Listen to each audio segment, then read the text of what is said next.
Ouais, bonjour à tous. Donc, très heureux de participer à ce webinaire. Donc, je suis Marie Bardanière, je suis associé au sein du cabinet Valtella, qui est un cabinet spécialisé dans le conseil auprès des acteurs de la banque et de l'assurance, conseil métier. Et donc, ça fait plus de 25 ans que j'ai le plaisir d'exercer dans ce secteur. Voilà.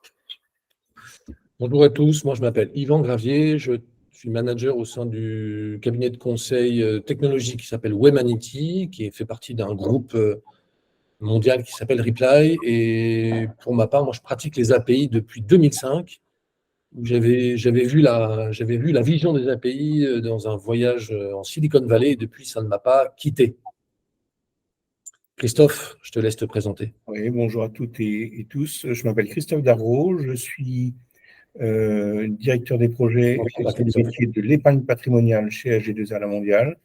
Et donc, mon Graal, c'est d'apporter une vision métier sur une démarche B2B dans la distribution des contrats d'épargne patrimoniale. Et je vous en dirai un peu plus tout à l'heure. Merci, messieurs. Donc, de quoi va-t-on parler aujourd'hui ? On va commencer par Emmanuel qui va nous expliquer ce que c'est que la plateformisation, qu'est-ce que ça veut dire, pourquoi c'est un enjeu, pourquoi c'est une tendance et quel est le paradigme business autour de ce mot. Ensuite, on partagera quelques retours d'expérience des initiatives qui sont déjà lancées par vos confrères, vos concurrents sur ce sujet. Christophe nous parlera de sa propre expérience au sein d'AG2R La Mondiale. On essaiera de faire une synthèse issue des insights, des expériences qu'on peut avoir avec pas mal de nos clients, petits, grands, moyens, et des freins qu'on rencontre pour déployer ce type de sujet, de projet. Et puis enfin, on essaiera de vous brosser un cadre de travail pour pouvoir avancer sereinement sur cette démarche et partager des bonnes pratiques, tout simplement sur la mise en place. Donc, dans un premier temps, je laisse la parole à Emmanuel qui va vous brosser le décor de la pièce de théâtre plateformisation. Merci, Yvan.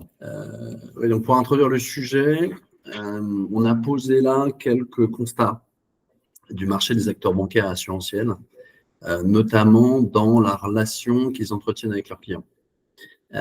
Historiquement, comme je veux dire tout commerçant traditionnel, les banques et les assurances et les acteurs de la protection sociale exposent leurs produits au marché. Mais force est de constater que quelques constats peuvent être établis après des transformations pratiquées par ces acteurs, on va dire, sur les 15 dernières années.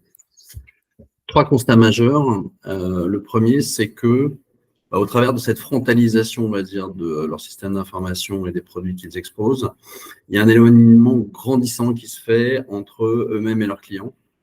Vous avez quelques chiffres en dessous sur le nombre de personnes qui passent en agence, sur le fait qu'ils ne sont plus mono-bancarisés, et une transformation mal faite avec cet éloignement risque de construire une relation que j'appellerais perdant-perdant. La numérisation permet de pouvoir faire plus de choses à distance, mais si c'est mal fait, vous cassez le lien avec votre client. Et en l'occurrence, la façon dont les produits et les services sont commercialisés aujourd'hui ne répond plus aux attentes de ces mêmes clients. Alors, il y a quand même des bonnes nouvelles, dans le sens où les acteurs bancaires assurantiels restent ce que j'appellerais des acteurs de confiance. Alors, à tout un tas d'aspects. Le premier, sur notamment toutes les craintes qu'il peut y avoir sur les data leaks et notamment la peur de la perte de données, ces acteurs-là restent pour les clients des acteurs de confiance. Deuxième sujet, malgré cet éloignement, et c'est en l'occurrence à la fois vrai pour la banque, surtout dans le cadre de projets plus personnels autour de l'immobilier, même si c'est un sujet notamment à regarder sur l'année à venir. Comme vous le savez, on a moins 40% de crédit en ce moment, et l'année 2024 n'est pas forcément amenée à être meilleure.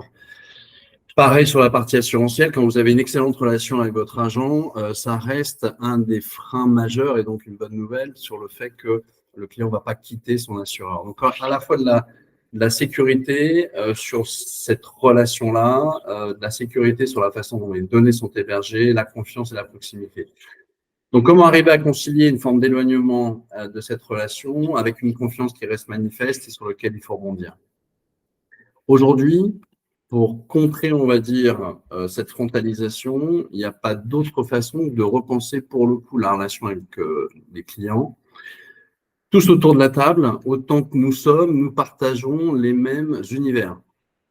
Yvan, Christophe et moi-même, on partage les mêmes univers, un appartement, une maison, des sujets financiers, une épargne, des projets, une santé, une famille. Pour certains professionnels autour de la table, des salariés, une entreprise à gérer. Donc, on partage tous autour de la table les mêmes univers.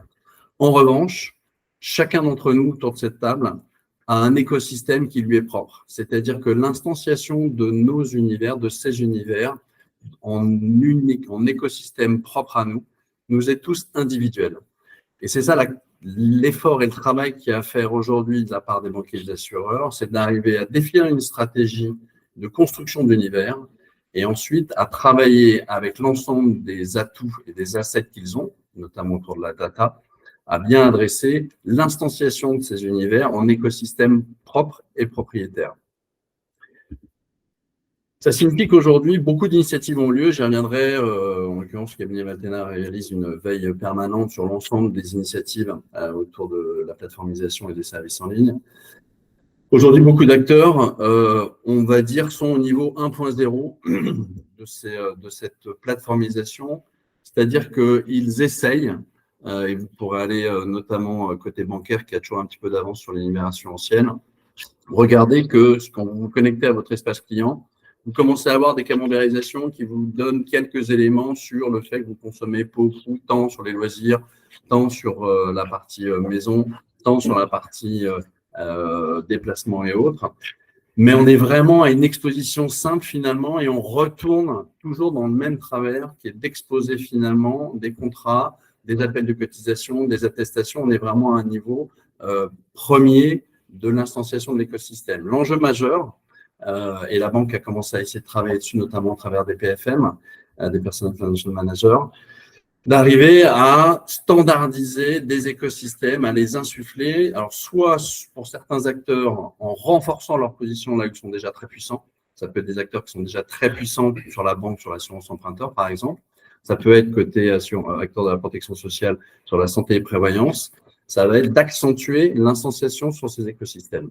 Et pour d'autres, qui sont puissants sur certains secteurs, ça va être un bon axe pour aller se diversifier et ouvrir des opportunités sur d'autres services. Donc aujourd'hui, on est entre 1,0 et 2,0. On est vraiment au milieu du gué. Certains acteurs sont en train de prendre leur destin en main et en train vraiment de construire, d'identifier au plus haut niveau de la hiérarchie, au niveau de la direction générale, de dire on veut travailler ces univers-là. Et donc, on va créer, et j'y reviendrai un peu plus tard, des plateformes d'autority ou des directions pour ce faire. On reviendra sur comment on organise cette stratégie de plateformisation un peu plus tard. Je te repasse la main sur les premiers retours d'expérience. Oui, merci Emmanuel. Et non, en fait, c'est encore moi. Petit extrait, juste avant de sortir du secteur des acteurs bancaires et assurances. Aujourd'hui, il y a énormément d'initiatives. Grosso modo, je crois la dernière veille qu'on avait réalisée, il y avait plus de 85 initiatives, à la fois sur la partie assurantielle. J'en ai listé un certain nombre, mais il n'est pas de rentrer dans le détail. Pour ceux qui sont intéressés, on pourra partager ces éléments-là. Là, vous avez effectivement beaucoup d'initiatives qui ont lieu, notamment suite à l'ANI sur la santé, beaucoup d'initiatives pour certains sur la partie mobilité. Si je reviens uniquement sur la partie, on va dire, bancaire, vous avez beaucoup d'initiatives également sur l'immobilier, beaucoup de choses également sur la partie entrepreneuriale. Je ne vais pas rentrer dans le détail, mais ce sera avec plaisir effectivement à partager pour les personnes intéressées notre palmarès et notre veille. Alors, on a commencé par illustrer la plateformisation essentiellement sur le secteur assurantiel et bancaire, mais en réalité, c'est un phénomène qui, sous d'autres dénominations, touche tous les secteurs. la logistique, la mobilité, ce qu'on appelle la mobilité as a service, les loueurs, les leasers, l'industrie. J'ai mis un certain nombre d'exemples ici, issus d'une étude qui a été faite dès 2019, et chaque semaine, je rencontre des clients qui ont le souci d'aller chercher des nouvelles parts de marché en distribuant leurs produits à travers une plateforme digitale, ou de diversifier leur offre en embarquant avec eux des partenaires complémentaires à leur offre historique. Donc, en réalité, la plateformisation n'est pas exclusive du secteur bancaire et assurantiel, mais répandue sur l'ensemble des secteurs économiques, donc ce qui en fait le côté passionnant. Et avec un point commun qu'on va commencer à toucher du doigt, qui est la mise en œuvre de ce type de stratégie passe par un certain nombre de piliers technologiques qui sont communs à l'ensemble de ces secteurs. Voilà. Mais avant de parler de ça, je vais vous présenter un petit cas hors banque assurance, hein, et pour cause, c'est Decathlon. Je pense que tout un chacun, on est assez bluffé par l'expérience de paiement que ce géant assez innovant a pu mettre en œuvre. Hein. Donc, je parle du paiement sans contact et qu'on peut retrouver en expérience client. Et pour pointer du doigt le fait que qui dit plateformisation, qui dit exposition de services sur des applis mobiles pour soi-même ou pour des tiers, dit forcément API.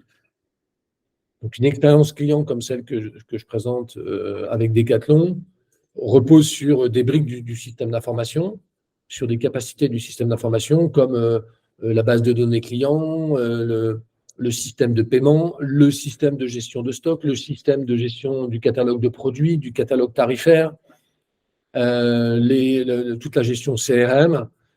Et pour arriver à une expérience client aussi simple, il faut que l'ensemble de ces systèmes soient connectés, échangent de la donnée au bon moment, pour le bon client et au bon endroit. Et les API, qu'on redéfinira et sur lesquels on reviendra tout à l'heure, sont un des éléments clés pour la mise en œuvre de ce type d'expérience client. Et ça sera le sujet de la deuxième partie du webinaire. En attendant, je vais laisser la parole à Christophe qui va nous parler de sa propre expérience au sein de son groupe, avant qu'on embraye sur la partie cadre et mise en œuvre. Merci beaucoup, Yvan. Nous avons effectivement au sein du groupe AG2R La Mondiale une démarche aujourd'hui. Je ne t'entends pas, Christophe. Pardon? Vous m'entendez? Est-ce que vous m'entendez? Vas-y, Christophe, on t'entend, pas de problème. Merci. Donc, je vous disais que nous avons au sein du groupe AG2R La Mondiale une démarche de plateformisation de l'ensemble de nos métiers. Et moi, je travaille plus particulièrement dans le domaine de l'épargne patrimoniale.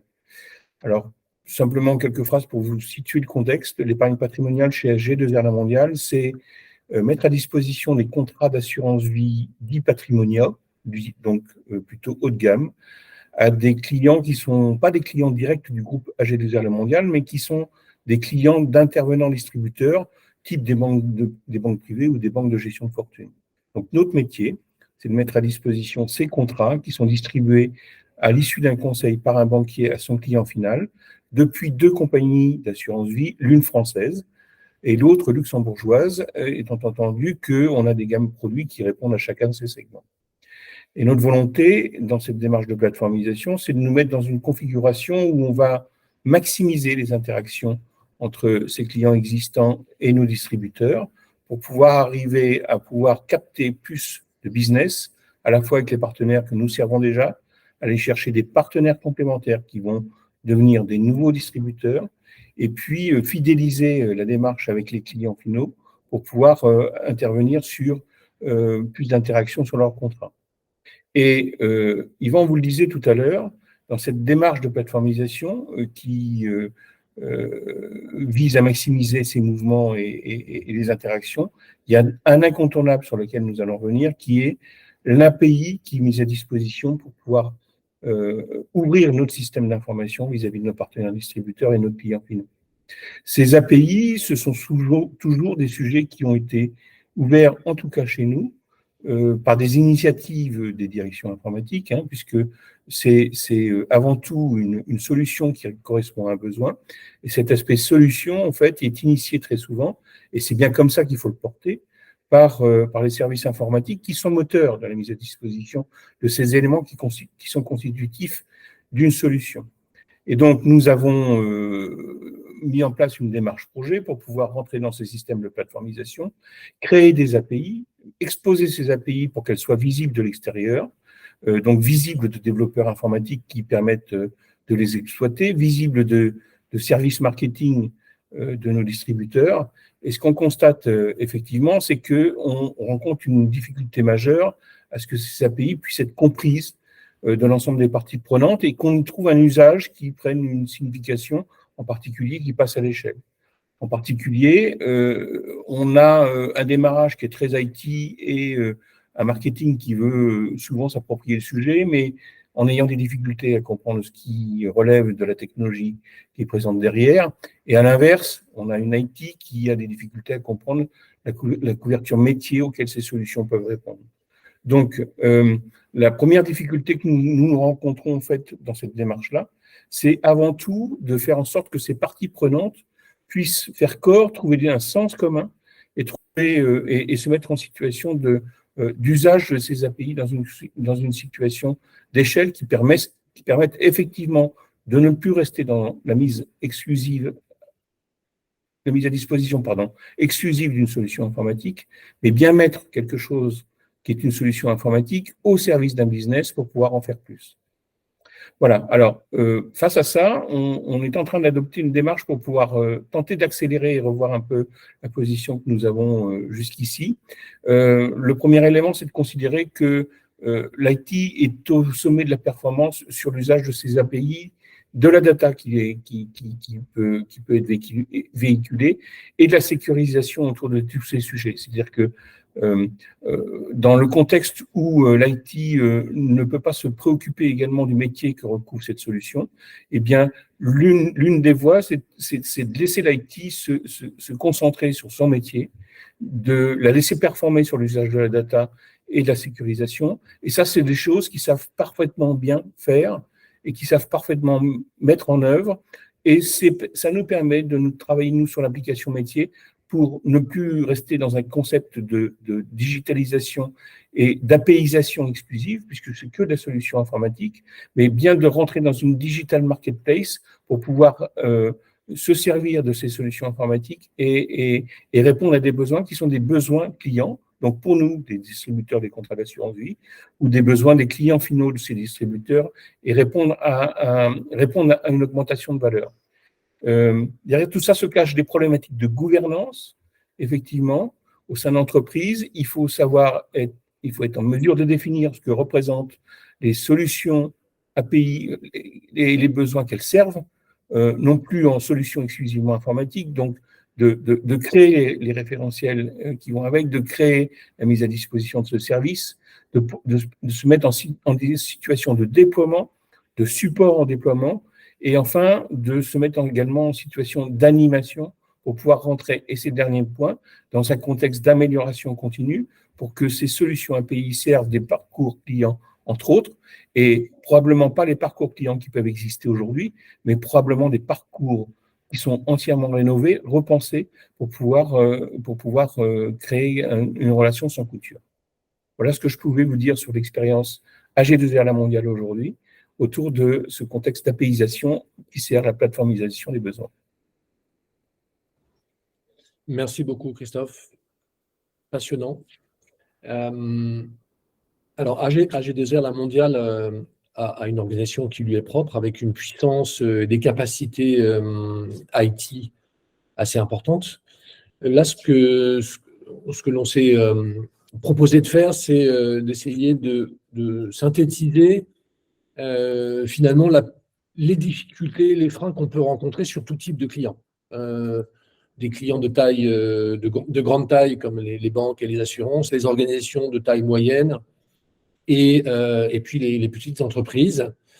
Donc, quelles sont les difficultés que l'on rencontre de façon, on va dire, les patterns qu'on rencontre régulièrement chez nos clients.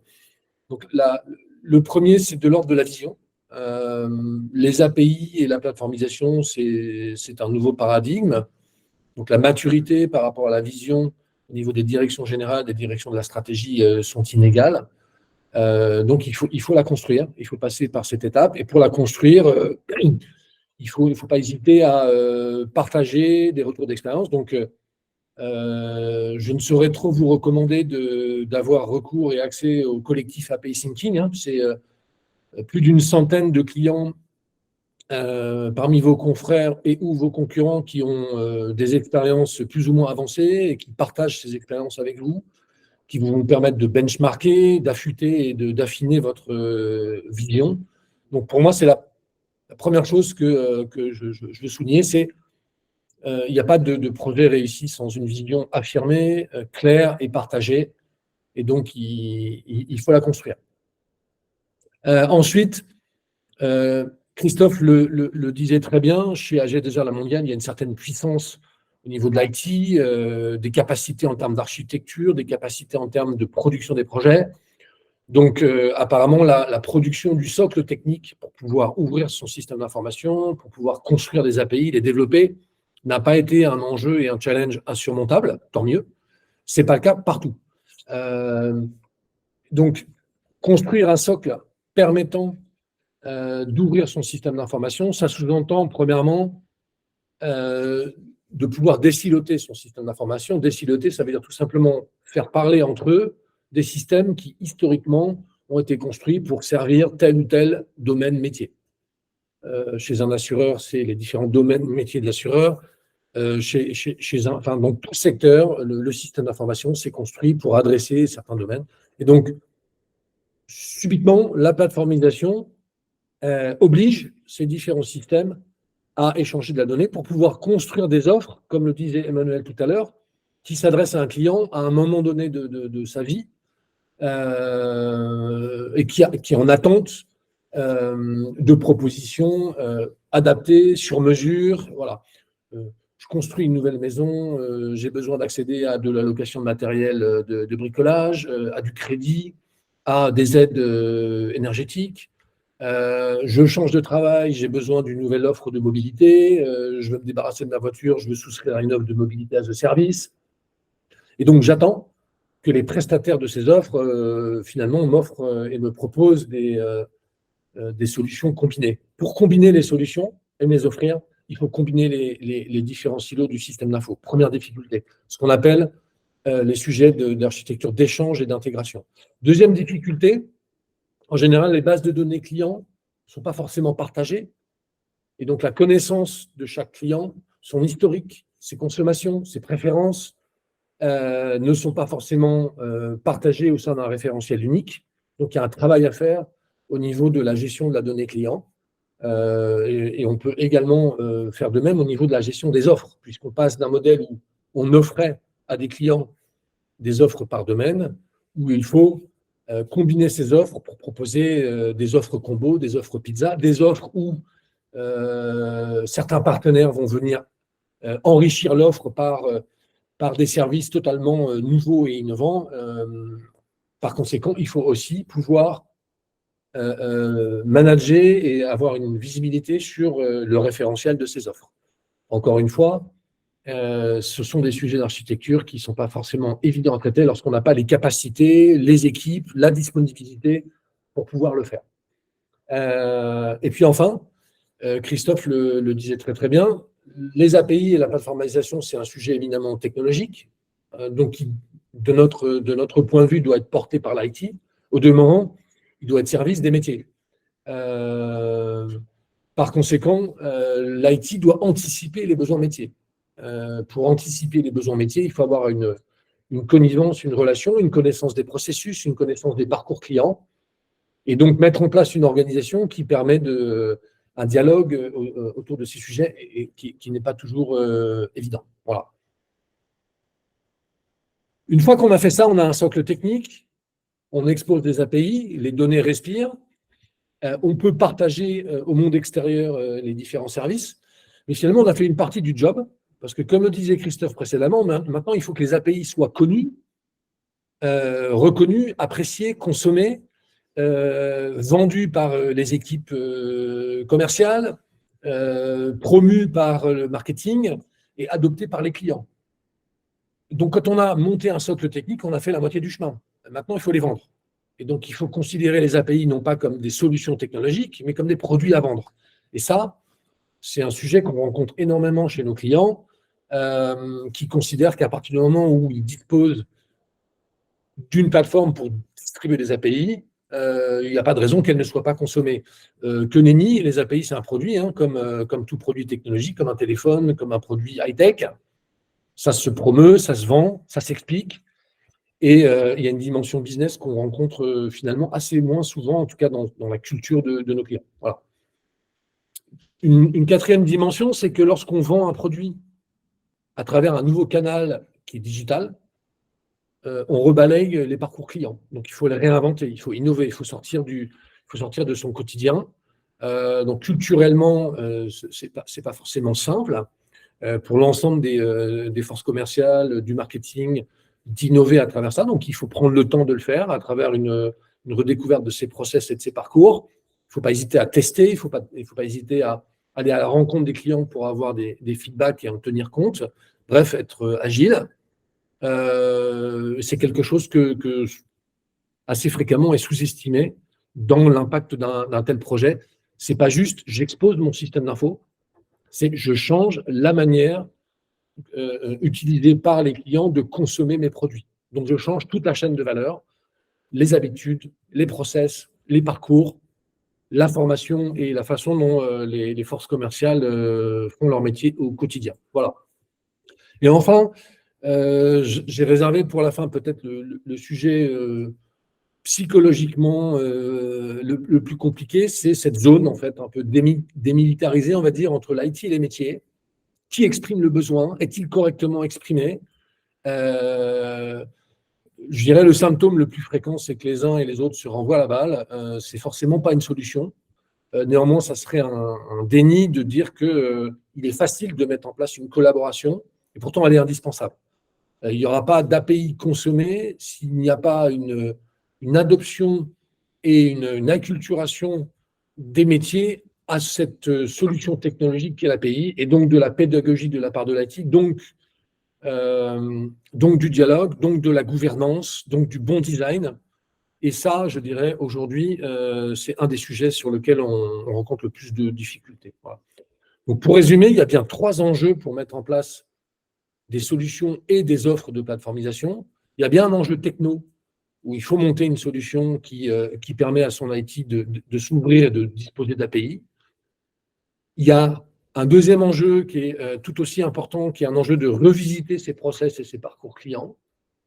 Et enfin, il y a un enjeu que je vois très rarement, hélas, budgété et abordé au moment où on se lance dans un projet de plateformisation, c'est l'enjeu de change management, c'est-à-dire s'assurer que l'ensemble des parties prenantes au sein de l'entreprise, métier, IT, produits, marketing, commerce, parlent le même langage lorsqu'il s'agit de définir le besoin sur les API. Ou en tout cas, sont capables de trouver une zone commune d'expression pour pouvoir avancer efficacement, c'est-à-dire être sûr que les API vont être consommées. Voilà un petit peu les différents freins qu'on peut rencontrer et sur lesquels les recommandations que je peux vous donner, c'est adhérer au collectif API Thinking parce que vous verrez comment vos pairs, vos concurrents font, vous aurez des retours d'expérience et vous aurez en face de vous des interlocuteurs qui vous diront les erreurs qu'ils ont commises, les succès qu'ils ont eus, donc vous avancerez plus vite dans la vision que vous allez construire, mais également dans les solutions que vous allez trouver. Et deuxièmement, comme toute maison, vous pouvez la construire sans architecte, vous pouvez la construire sans consultant, mais vous étonnez pas après s'il y a des problèmes d'urbanisation, s'il y a des problèmes pratiques au niveau de votre maison. Donc, prenez des bons cabinets d'architectes et de conseils. Voilà. J'arrête là pour les recommandations et la page pub. Alors, si vous voulez en savoir un petit peu plus, il y a des pépites qu'on trouve sur Internet. Je vous recommande celle-ci. Il y en a plein d'autres. On pourra les partager après le webinaire, mais celle-ci, elle est pas mal. Donc, si vous cherchez à avoir une bibliothèque de tout ce qui se fait dans l'open banking dans le monde, allez sur ce site. Vous verrez, c'est classé par zone géographique, par cas d'utilisation.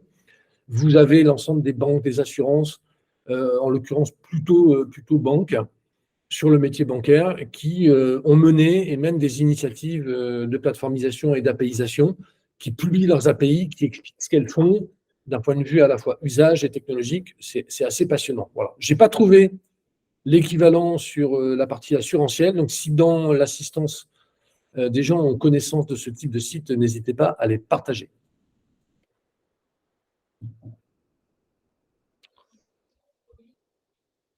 Voilà, donc là maintenant on aborde la partie du webinaire où on vous a concocté en fait un cadre de travail pour pouvoir avancer sereinement dans cette démarche, c'est-à-dire essayer de trouver des solutions à l'ensemble des freins qu'on a précédemment évoqués.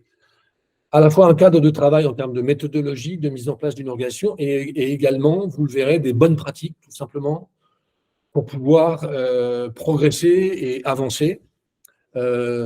Et donc, c'est simplement un cadre de travail des bonnes pratiques qu'on a concocté parce que ça fait pas mal d'années qu'on travaille tous réunis sur cet univers, que comme tout le monde, on a commis des erreurs et qu'on essaye par conséquent de vous en faire profiter. Et je laisse la parole à Emmanuel. Oui, merci. On est bon? Non,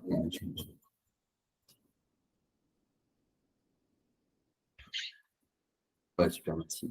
Alors, il s'est dit beaucoup de choses là, au travers à la fois du retour d'expérience de Christophe au sein de la GSA mondiale et également des freins les plus fréquemment rencontrés présentés par Yvan. En l'occurrence, c'est vraiment sur la base des projets de conception et de déploiement de stratégies de plateformisation qu'on a réalisé ces dernières années, que finalement on a établi une démarche permettant de réussir ces projets d'open insuring et d'open banking. Et vous allez voir, c'est finalement autour de 6 piliers assez fondamentaux que la transformation peut se faire de façon beaucoup plus sereine. Déjà, en fait, entre guillemets, il faut un cadre. À partir du moment où on commence à jouer une partie, il y a forcément à mettre en place un terrain de jeu, des règles. Donc, la première entité, c'est la gouvernance qu'il faut mettre en place. J'y reviendrai un peu plus tard. Vous avez 2 options là-dessus qui sont prises par les clients. Soit c'est une organisation, une direction qui se met en place, plutôt métier. Soit c'est une comitologie qui se met à disposition de l'entreprise et qui est plus souvent tirée par la direction des systèmes d'information, j'y reviendrai. Une fois que vous avez cette organisation, il faut bien évidemment mettre en place l'ensemble de l'outillage technologique qui va permettre de rendre possible la plateformisation. 4 briques, 4 enablers, j'y reviendrai, data, architecture, API et évidemment toute la partie UX/UI. Troisième brique qui est fondamentale, à partir du moment où vous faites de la plateformisation, de l'ouverture de services, on vend de nouveaux services. Et donc, c'est fondamental de se dire comment est-ce que je vais structurer mon modèle économique, par quel biais je vais générer de la marge, que ce soit sur un secteur où je veux consolider ma position forte ou sur un où je veux diversifier mes activités, où on a recensé et on vous montrera une petite dizaine de modèles économiques possibles. Évidemment, quand je vais réfléchir à je renforce ma position dominante ou je me diversifie, j'ai un travail à faire sur quel est l'état des lieux, sur les partenariats avec les partenaires avec lesquels je vais pouvoir travailler et comment j'inscris et je mets en place une saine vie, un cycle vertueux d'entretien et de gestion de ces partenaires. Les 2 dernières briques, c'est qu'évidemment, si je ne veux pas retomber dans la frontalisation de ce partenaire, comme aujourd'hui je frontalise mes systèmes d'information, je dois revoir l'ensemble de mes processus, la façon dont j'organise mes fonctions. Et à partir du moment, brique 5, et à partir du moment où je dois vendre, puis ensuite assurer les prestations et le service après-vente du nouveau produit que je vais distribuer, je dois évidemment former mes collaborateurs, revoir mes compétences et mon organisation. Si je zoome un petit peu, j'ai choisi de zoomer sur les 4 premières briques qui sont assez fondamentales dans le sens où c'est, entre guillemets, la première marche ou les 2-3 premières marches. Et à partir du moment où vous commencez le chemin, vous êtes sur la bonne route et derrière, entre guillemets, les choses sont plus faciles. C'est mal parti en général, c'est souvent soit mal arrivé, soit jamais arrivé. Quand je reviens sur la gouvernance, ce que je montre ici, c'est 70% des cas clients où la direction métier, ça a été très bien dit par Christophe, a le souhait de vouloir vendre autre chose que des services assurantiels. Sauf que ça peut être à la fois l'initiative du marketing client, à la fois l'initiative du marketing distributeur, à la fois l'initiative du marketing produit. C'est assez rare que le métier arrive à créer une ligne de force, à s'aligner. Et donc, mis à part certains cas, c'est 30% des cas, vous avez une direction, soit qui est réutilisée, ça peut être une direction des partenariats, c'est souvent chez certains clients, ou alors un marketing qui arrive à fédérer l'ensemble de ces trois donc, produits clients et distribution. Souvent au travers de la direction de la satisfaction client ou de la direction de la relation client. Dans 30% de ces cas-là, vous avez une direction qui va, pour le coup, être capable d'exprimer clairement un besoin et donc va pouvoir alimenter l'ensemble des autres fonctions de l'entreprise.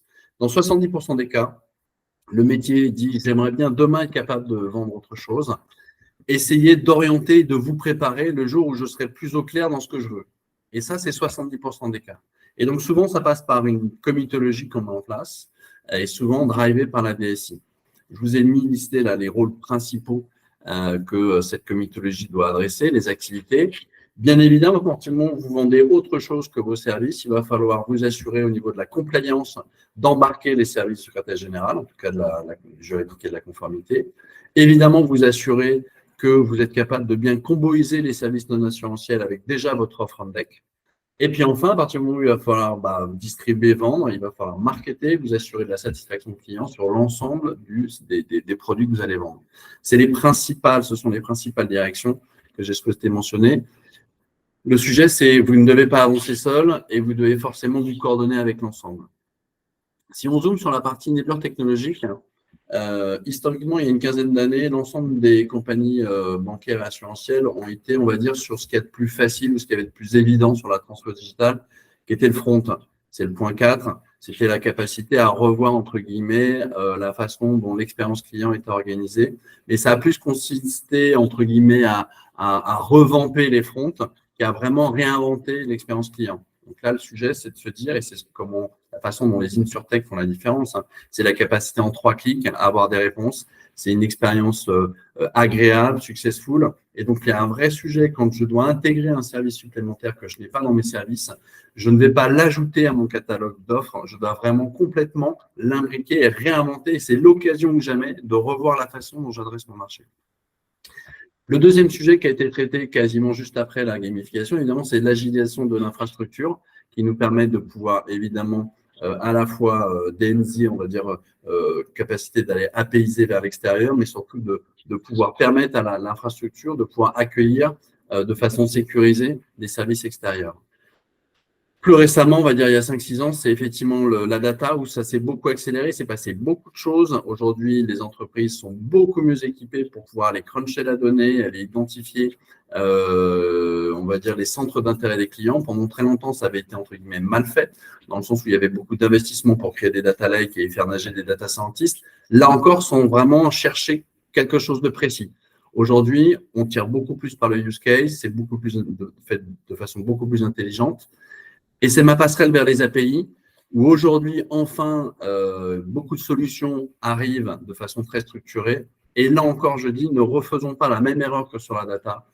Ne partons pas sur une APIisation brutale de l'ensemble du SI, partons sur une APIisation tactique, posons-nous la question du besoin métier et tirons l'APIisation par l'ensemble des besoins et des use cases dont les clients ont besoin.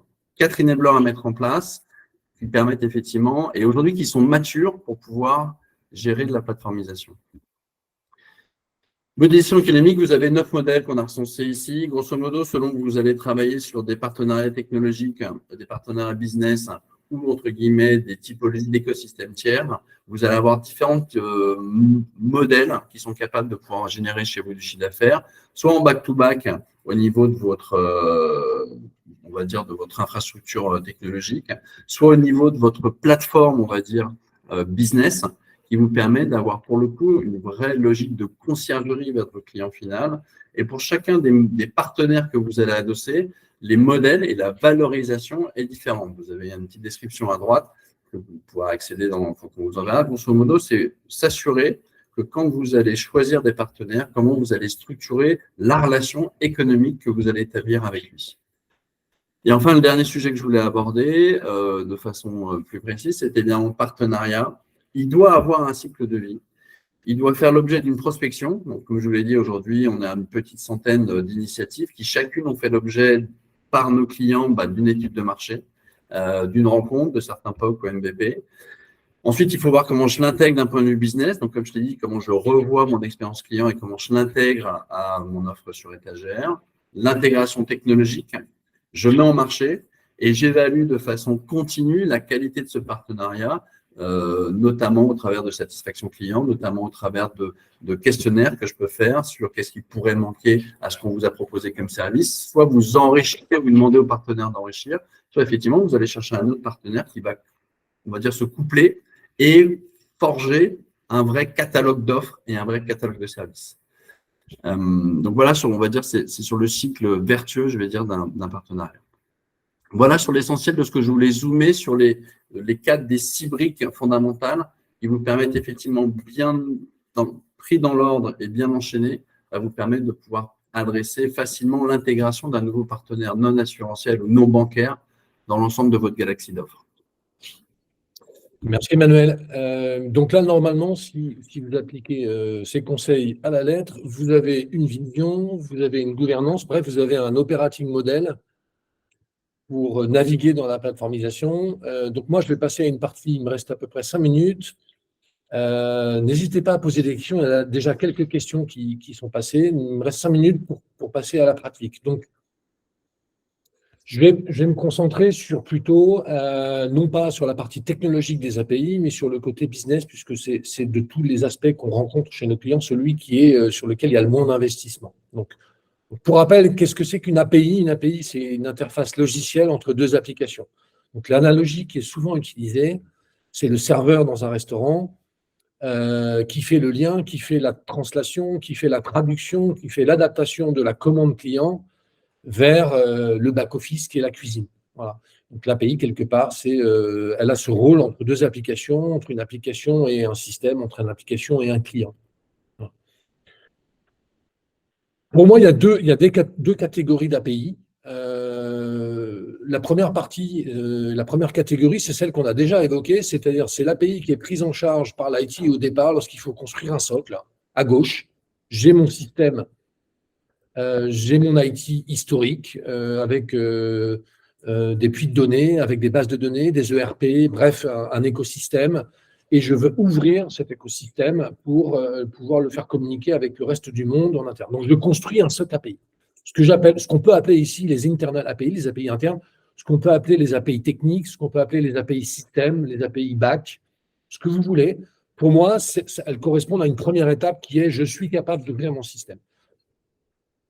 Le projet ne s'arrête pas là, parce qu'une fois qu'on a fait ce job, il faut que ces API soient achetées. Et donc, il y a une deuxième catégorie d'API qui doivent voir le jour, ce sont des API business ou externes ou orientés ou produits, et elles vont être directement consommées par les partenaires, par les clients, donc achetées, consommées, utilisées. Et c'est souvent là que le bas blesse. Donc, on va aujourd'hui très rapidement passer sur le côté API interne système technologique et plutôt s'arrêter quelques minutes sur le côté business de l'API. Donc, on a bien 2 définitions. On a la vision de l'IT, qui est une vision technique, solution, une capacité de dialoguer entre 2 apps, et une vision business qui est, c'est un nouveau produit, je dois le vendre, je dois le proposer à des partenaires. Donc, ces 2 visions doivent se converger pour assurer l'utilisation et le succès des API, en tout cas d'un point de vue business. Je reprends l'exemple de Decathlon tout à l'heure, où volontairement, j'ai rajouté une case ici. Donc, tout à l'heure, je vous ai exposé l'architecture, on va dire, vue d'avion du service Scan & Go, qui permettait de desservir l'application Decathlon. Mais supposez maintenant que les commerciaux de Decathlon veulent vendre ce service à des tiers, à d'autres magasins, à d'autres retailers, à d'autres secteurs. Et donc, ils vont devoir ouvrir ces API à des partenaires. Et c'est là que c'est intéressant de constater que l'API qui jusqu'à présent servait à nourrir l'application Decathlon, donc une API technique, interne, consommée uniquement par des développeurs, se transforme d'un seul coup en une API business parce que je vais la vendre à d'autres acteurs de ce marché. Et pour ceux qui connaissent bien Decathlon, c'est une société qui est très innovante et qui a vocation à commercialiser les innovations technologiques qu'elle crée et sur lesquelles elle investit. Donc, c'est un sujet pertinent et d'actualité.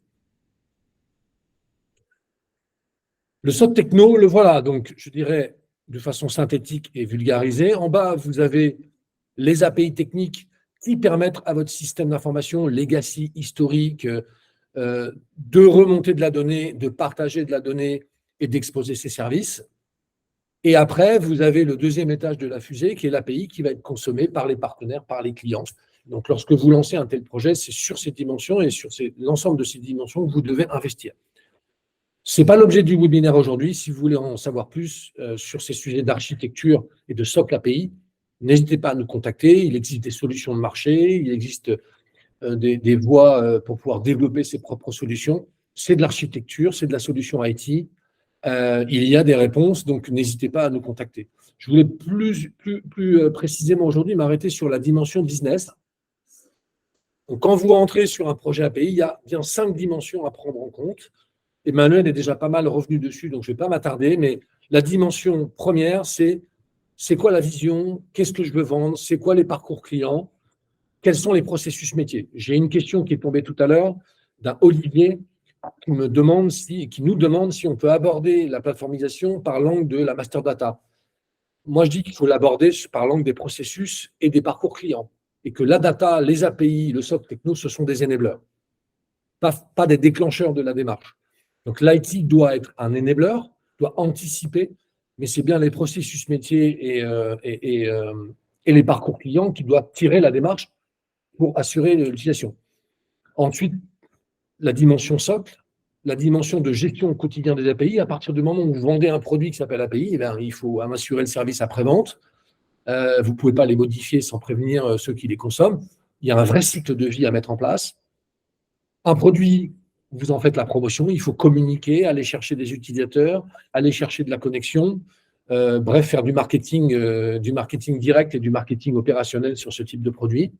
Et puis, bien sûr, Emmanuel l'a déjà dit, la gouvernance. Je m'arrête 2 minutes sur, pour moi, une des difficultés majeures que je rencontre chez les clients, c'est que l'API, pour la plupart d'entre les clients avec lesquels je discute, ça reste une solution technique.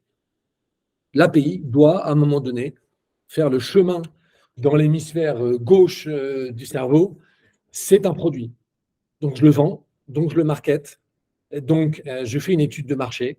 Et je dirais, il faut que chacun d'entre vous, chaque client puisse avoir ces 2 hémisphères, un hémisphère technique, un hémisphère marketing et business, pour réellement réussir à aller jusqu'au bout de cette transformation et de cette plateformisation. Donc, si c'est un produit, ça se traite comme tel. Il y a du POing, j'étudie mes concurrents, j'étudie mon marché, j'étudie le positionnement, je regarde la tarification, je fais un business case, j'étudie la business value, l'investissement, le retour sur investissement. Bien sûr, j'étudie mes consommateurs, je regarde l'expérience client, j'étudie mon go-to-market, je prépare le versionning, l'obsolescence ou pas de ce produit. Bref, j'ai une véritable démarche marketing stratégique et opérationnelle sur ce produit. Il y a des outils qui existent. Nous, on organise assez fréquemment des ateliers. Si vous connaissez cette approche de business model Canvas, elle est tout à fait applicable à l'API et elle permet, je dirais, elle permet à travers des ateliers pluridisciplinaires de réunir l'ensemble des parties prenantes et d'avoir une vision assez holistique de ce que lancer une API a comme impact au niveau de la chaîne de valeur dans l'entreprise, que ce soit d'un point de vue fournisseur technologique, enabler technologique, go-to-market, tarification, etc. Une API, ça a des clients que vous ne connaissez pas forcément. Ça peut être un consommateur B2B, un de vos clients. Ça peut être l'utilisateur final, le consommateur final d'un de vos clients. Ça peut être un algorithme, un système. Donc, renoncer à connaître par cœur les personas en face de vos consommateurs, ce n'est pas forcément, je dirais, une tare et un défaut.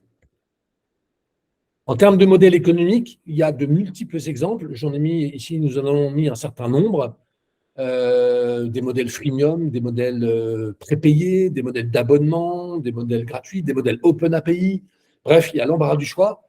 C'est à vous de bâtir votre stratégie par rapport à votre positionnement, votre go-to-market et votre business model.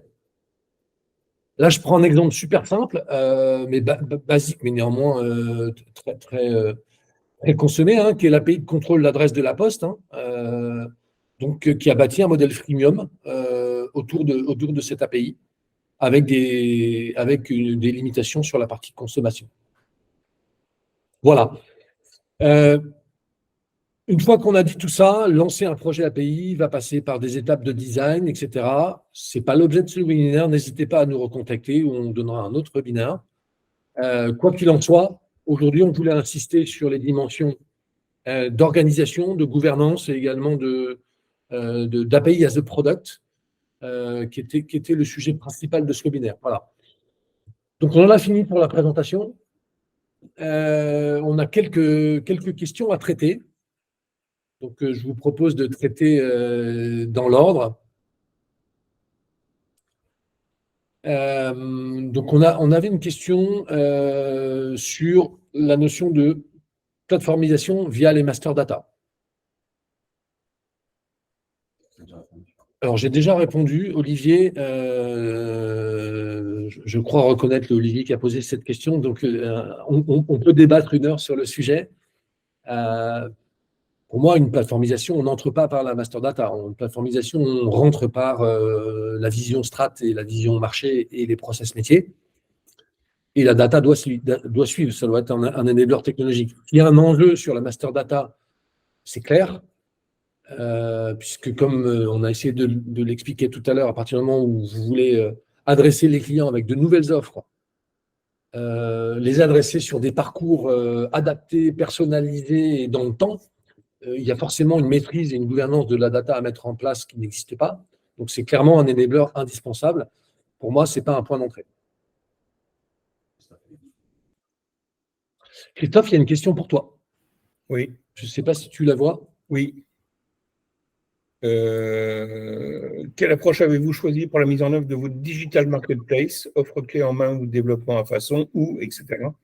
Les deux, en fait. C'est-à-dire que au travers de cette approche-là, on a 2 objectifs.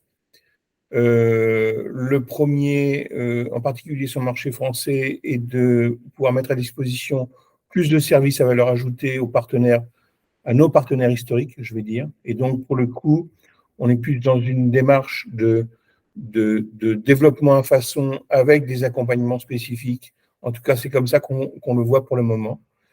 Et à contrario, ou en parallèle, pardon, la volonté de mettre à disposition une offre clé en main pour aller capter d'autres partenaires qui ont des configurations, des partenaires distributeurs, donc qui ont des configurations un peu différentes, et donc de se mettre dans la situation où on va permettre à ce partenaire de consommer nos produits, nos services au travers de cette marketplace le plus facilement possible, avec le plus d'autonomie possible. Le sens qui est donné étant que c'est le premier outil qui suit la relation commerciale physique avec notre direction commerciale. Donc c'est l'approche qui est donnée ici. Étant entendu également qu'on a une problématique de rentabilité derrière tout ça, c'est-à-dire que les développements qui sont mis à disposition doivent trouver un usage rentable pour nous. Et on a cette problématique de mise en œuvre structurée pour qu'on puisse correctement piloter cet indicateur, cette problématique. Merci Christophe. J'avais une autre question. La notion de connecteur existe déjà chez les éditeurs. C'est déjà un produit parfois cher. Ne s'agit-il donc pas d'une histoire lexicale? Alors, si je comprends bien la question, la notion de connecteur sur les plateformes éditeurs, oui, bien sûr. Je dirais les éditeurs ont été parmi les premiers à APIser leur système. Et donc, à pas forcer, on développé la capacité d'échanger, de solutions d'échange, bien entendu. Donc, il existe des solutions éditeurs pour APIser son système d'information. Il existe des solutions éditeurs pour gérer des plateformes d'échange, gérer des plateformes d'intégration dans son système d'information.